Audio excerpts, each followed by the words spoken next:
Hello students, today we are going to discuss sternum.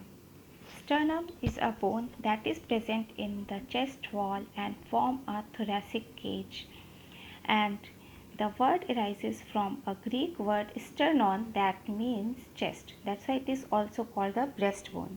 Okay, and it is a flat bone and present in the median part of anterior thoracic wall. It has three parts. The first one, the superior one, this part is called the manubrium. The second part is called, this part is called sternum, and the tapered end, or you can say caudal part, is tapered wherever this in on this bone this that is not present, but a tapered pointed end is called Ziegfeld process. Usually what should be done during the prosection of the bone and the preservation, that Ziegfeld process become damaged or broken away. So let's start the features of the bone from one to other. This is a manubrium. Okay, as you can see over here, it is quadrilateral in shape. Clear? So, and the flat from anterior to posterior, it is flat. So it has two surfaces, anterior surface and the posterior surface. Posterior surface is little bit concave while the anterior surface is convex. Now the border, the superior one, you can see so many notches are present, we will discuss later on. This one is the superior border. This is inferior border that is articulated with the body of sternum to form manubrio-sternal joint, right? And the two lateral surfaces, two lateral borders. So if I can show that it on the diagrammatic pattern. Here you can say it is present in the midline, right? And we are talking about the manubrium. Now let's see what are the attachments as well as what are the articulation from this bone. So here if you see in the midline on the superior border there is a notch. That notch is called jugular notch. What is this? This is called jugular notch, and it is present in midline and used as a surface landmark. You can also palpate on your body. Now just lateral to the jugular notch, here again the two notches are present, and over this notch a bone, a horizontal long bone only in our body, that is only one, that is clavicle. The clavicle is articulated over here to form the sternoclavicular joint. Clear? Here this is a clavicle and it is articulated with a notch of the manubrium that is called clavicular notch. Now just lateral to the clavicular notch another notch is present, and where the first rib get articulated. Okay, here this notch, the first rib is get articulated, and if you see over this bone, the little bit part of that first rib is also present over here. That means the chondrosternal joint of the first rib is get synostosed, ossified, it get ossified over here. So little bit part of the first rib is also left over here. Okay, now as I told you, the inferior border that articulated with the body of sternum and form manubrio-sternal joint. Okay, now let's see what are the attachment of the surfaces. Now if we talk about the anterior surface, this one is the anterior surface. Okay, and here just below the jugular notch on the lateral aspect over here, a long strap muscle of neck region is attached, that is called sternocleidomastoid. What is that? Sternocleidomastoid. Where it is, cleido means clavicle, sterno means sternum, and mastoid means mastoid process. Okay, as we know, the mastoid process is a bony projection that can palpate behind the auricle. Here this is a mastoid process. So from the mastoid process up to the manubrium a long strap muscle is present.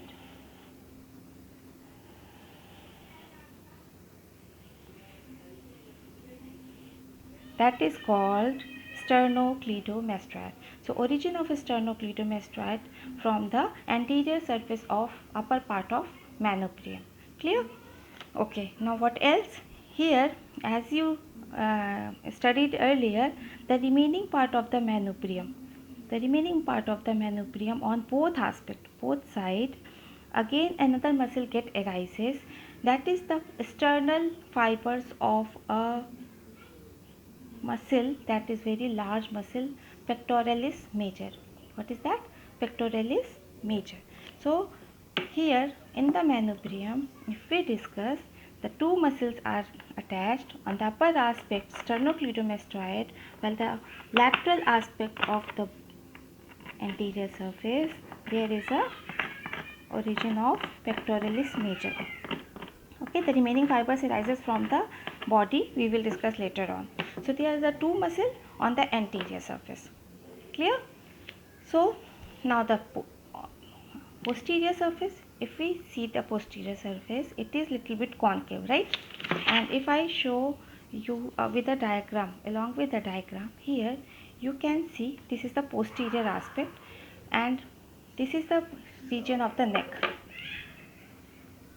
This is the lower chin, lower part of the mouth, and this is the part of the neck.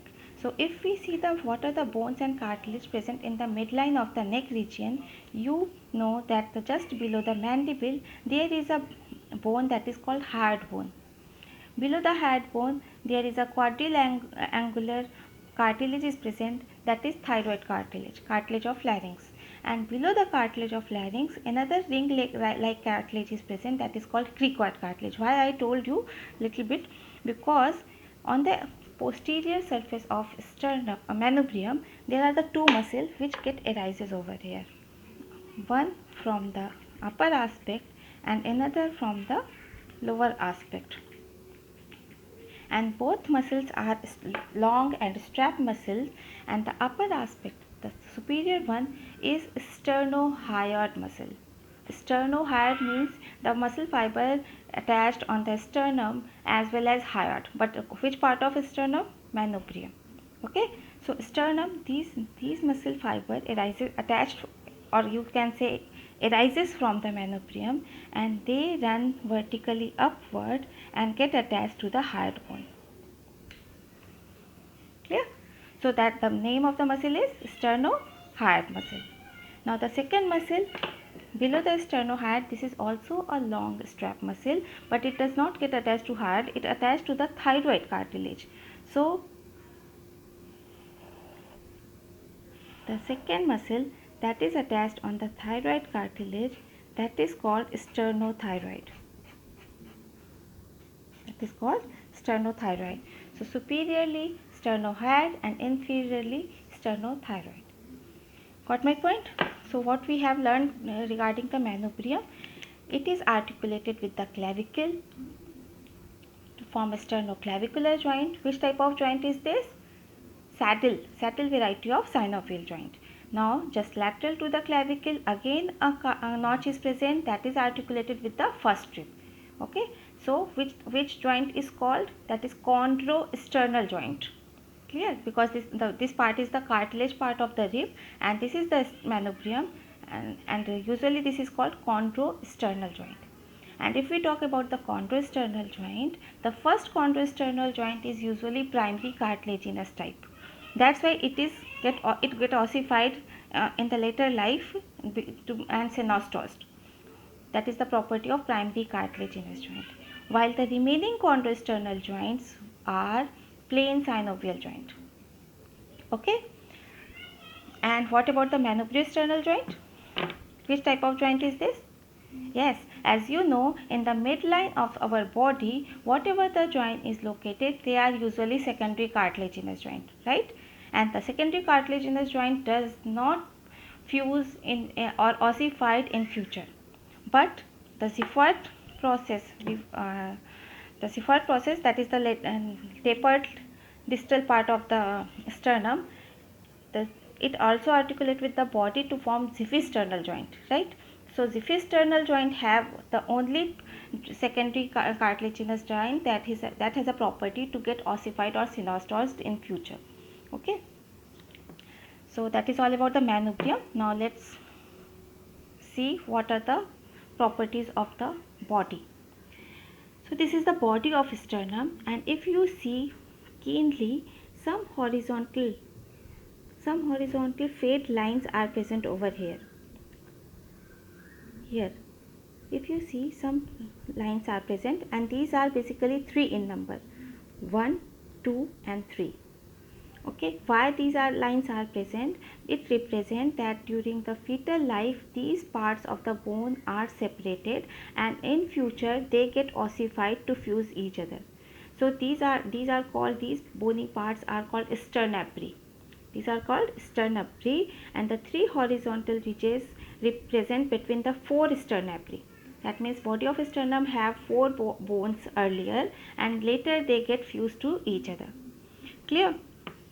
Okay, now if you see, it has again flat type of the bone, and it has anterior surface as well as the posterior surface. And if we talk about the borders, the superior border that forms the manubriosternal joint, the 2 lateral borders where so many notches are present to articulate with the corresponding ribs. Clear?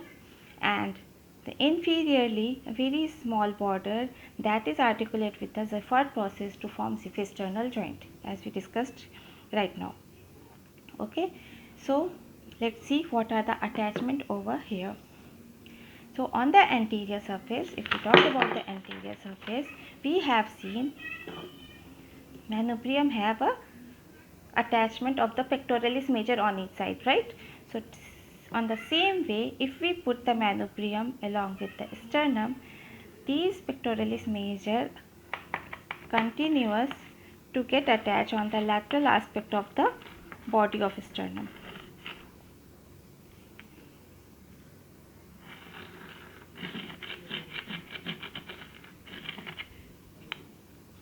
Clear?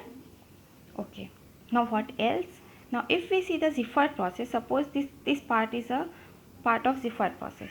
So on the anterior aspect of Ziffert process, again a long strap muscle, but it is not a muscle of the chest or neck, it is a muscle of the abdomen, because just below the sternum the abdominal part is started na. So a long strap muscle that is located over the abdomen region and called rectus abdominis. So rectus abdominis also arises from the anterior surface of the Ziffert process. Clear? So if we see the body of sternum, it arises on the lateral aspect, gives origin to pectoralis major, as well as on the Ziffert process it gives origin to the rectus abdominis. Clear?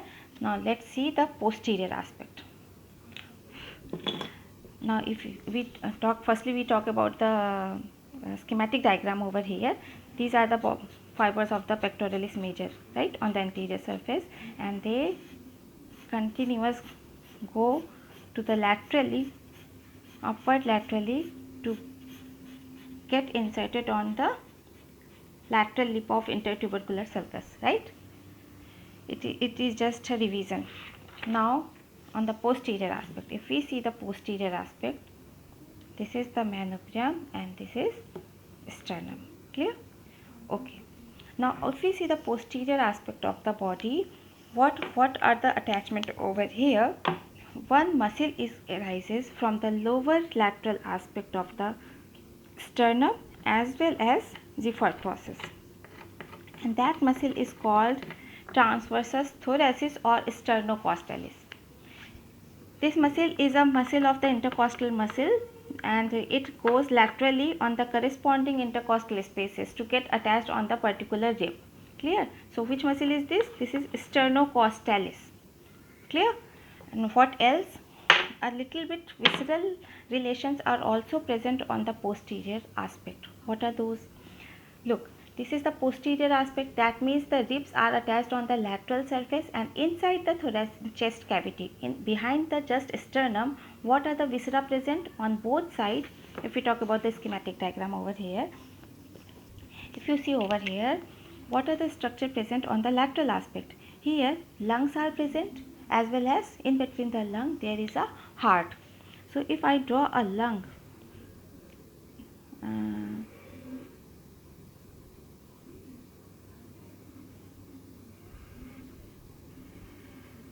this is the left lung, sorry, right lung, because we have seen the posterior aspect, right? And this is the left lung.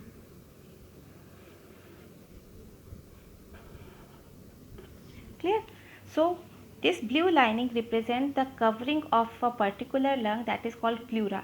What is that? That is a parietal pleura basically. So if you can see over the sternum, these pleura get related to it over there. So now if we see the on the bone here, I will mark with a green chalk. This aspect is a right and this one is a left. So if we see on the left side, the pleura is reflected up to the fourth rib, while the left side, the pleura is related up to the seventh rib. Clear? So over here, the pleura is directly related to the sternum. And why this deviation takes place over the left side? Because as you know, heart is located little bit left side. So this is the cardiac space where the heart is located. That's why the left pleura is deviated on the mid part of the sternum. Clear? Okay. Now one more thing. On the posterior surface of the Ziffert process, here some fibers of the diaphragm is also get arises. Diaphragm, that is a musculoepineuritic structure which divides thoracic cavity to the abdominal cavity. So few fibers of diaphragm also get attached on the posterior surface of Ziffert process. Clear? Now let's go to the lateral border of the manubrium as well as the sternum. As we have discussed, the first strip attached to the manubrium just lateral to the clavicle. Clear? Now manubrium get articulated with the body of sternum and the angle and the joint is called manubriosternal joint, but it does not flat, it is little bit angulated anteriorly. That's why that form an angle that is called sternal angle or angle of Lewis. Okay, and that angle of Lewis is very important clinically as more of the significance of this part. What are those? We will discuss right now. Firstly, we have to discuss the lateral borders and what are the ribs get attached over here. So at the manubriosternal aspect, if we see the manubriosternal aspect at the level of sternal angle, what happened? A demifacet is present on the manubrium as well as sternum. What is the demifacet? Demifacet means, suppose this is a facet for a particular rib, right? So if we talk about the manubrium, suppose this is a clavicular notch just behind the first rib, and this aspect is the manubriosternum. Yes, so the half notch is present over the manubrium while the half notch is present over the body. That means the demifacet is present on the manubrium and the demifacet is present on the body, and at the sternal angle the rib is articulated, that is the second rib. It is very important significantly because while we counting the rib or intercostal space, firstly we have to see the manubriosternal angle or angle of Lewis, and then laterally we can palpate the second rib. Clear? Okay. Now wherever the xiphisternum is formed, that means Ziffert process articulated with the body, again a demifacet is present on the body as well as Ziffert process, and here the seventh rib is get articulated. Okay, and if you see the lateral aspect of the body, here you can see the notches. These costal notches are little bit far on the proximal aspect while the crowding takes place on the distal aspect. Okay, So at the level of xiphoid process, this notch is definitely for the 7th rib, just above it the 6th rib, then 5, then 4, and then 3rd. And at the manubriosternal joint, they are the 2nd rib. Clear? So the articulation takes place of, and that joint is called chondrosternal joint. As I told you, except the first chondrosternal joint, the remaining chondrosternal joints are the plain synovial joint. Clear? Okay. Now what else? That is the attachment as well as the relation of the manubrium and the sternum. Now, what are the significance of the sternal angle? As I told you, so many clinical aspects are related to that area. So if we see the posterior aspect, of the manubriosternum, suppose I draw over here,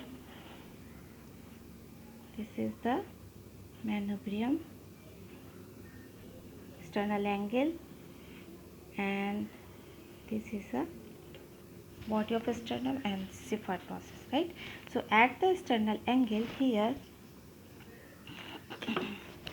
the arch of aorta arises as well as ended over here.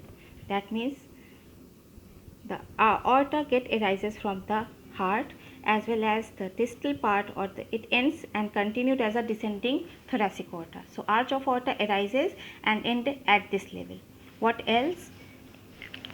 On the posterior aspect here, if we talk, the trachea, yes, the trachea came from the upward and it gets bifurcated at the sternal angle. The trachea came and bifurcated at this level. What else? The superior vena cava. Superior vena cava came and pierces the fibrous pericardium and drain onto the right aorta. What else? Thoracic duct, that is the largest lymphatic duct in our body. The thoracic duct runs from the abdominal region, and while it reaches at the sternal angle, firstly it runs on the right side and then it goes towards the left side. That means from right to left, the deviation takes place at the sternal angle. The diagram is little bit dirty. So if I talk about the sternal angle, the arch of aorta arises and end over here. Superior vena cava came and pierces the fibrous pericardium and drain the blood on the right aorta. The thoracic duct came on the right side and it gets deviate on the left side to drain into the junction of the jugular and the subclavian notch. We will discuss during the next lectures of the thorax region. What else? At this level, as you know, between the two lungs, the space is present. That space is called mediastinum. Clear? Between the two lungs, whatever the slit space is present, that is called mediastinum. And that mediastinum also have three parts: superior, middle, and inferior. So right now, just listen that at the sternal angle, it is a junction of the superior mediastinum as well as the middle mediastinum. In the middle mediastinum, heart is located, while on the superior mediastinum, the large vessels, aorta, pulmonary artery, as well as the brachiocephalic vein, superior vena cava, these great vessels are present on the superior mediastinum. Okay, so this is a junction of the superior as well as the middle mediastinum. And as I told you, at this junction, the second rib is get articulated, so we can count easily the ribs from here. Okay, now let's start the ossification. We have seen that the three bony ridges are present that represent the body of sternum is firstly in the parts of bone, and after that they get fused. So according to the Sternabry, the ossification also takes place in a different time. That means if we talk about when the ossification center appear, so the ossification center appear for the manubrium at the 5 month of the intrauterine life, The first sternabry at the 6th month, second sternabry at the 7th month, third sternabry at the 8th month, and the fourth sternabry along with the xiphisternum 9th month. But basically xiphisternum, the ossification center appear at the 3rd year. So from the manubrium up to the 4th sternabry, 5th month, 6th month, 7th month, 8th month and 9th month. While the xiphisternum, the ossification center appear at the 3rd year. Now what about the fusion? Now if we talk about the fusion, basically the manubrium and the first sternabry, they get fused. They usually ununited, but if they get fused in future, that is called synostosis, and that is not a property of the secondary cartilaginous joint. That's why this joint is different from the other secondary cartilaginous joint. And the fusion of all sternabry are taken place about the puberty up to the 25 year. While the xiphisternum get fused to the body, that is also the exception, and if it get fused to the body, the year is basically the 40 years, approximately 40 to 60 years. Clear? Now let's start the applied aspect. First applied aspect, as I told you, is sternal angle. Clear? What are the changes takes place over here and how the ribs get counted over there. So the first applied aspect is that. The second is the, if suppose these sternabry does not get fused to each other, then what will happen? There is a foramina, or the space is present between the two sternabry, and then what will happen? The pericardium or the heart region get exposed directly on the surface. Okay, so that is called ectopia cordis. Ectopia means something is going outside, cordis mean the heart. So ectopia cordis can takes place if the sternabry does not get fused properly. Clear? What else? The manubrium, if we see the histological or structural aspect of this bone, it is basically spongy bone. Okay, what does it mean? It means ki inside the spongy bone, red bone marrow is present. That means hematopoietic property. So if we want to take a biopsy, we are using to do that by external puncture, and we take the specimen or sample from the manubrium or sternum. Okay, what else? Apart from that, if we want to do some surgical procedure regarding the great vessels that arises from the heart or the heart only, then what we have to do, we have to cut the sternum, body of sternum from at the midline. That process is called mid-sternotomy. Sternotomy means to open. Okay, so mid-sternotomy means on the midline. If we cut the sternum for a surgical process, that is called mid-sternotomy. Sometimes what happen, due to deficiency of vitamin D or calcium, that bone, that is also called breast bone or chest bone, right? So if we feel if we feel on our body the sternum or body of sternum, it is flat. But suppose that suppose this is anterior aspect and this is posterior aspect, and suppose if the sternum is much more convex anteriorly, like that, so it represents like a Pigeon chest or pectus excavatum. Okay, or just opposite to that, so this is anterior, this is posterior, and the concavity becomes much more prominent on the anterior aspect, then the condition is just opposite to the Pigeon chest, and this condition is called funnel chest. It can be genetic problem, or it can be due to the vitamin D or calcium deficiency also. Okay, or some orthopedic problem. So these are the two conditions that also taken place with respect to the sternum. So that is all about. Thank you.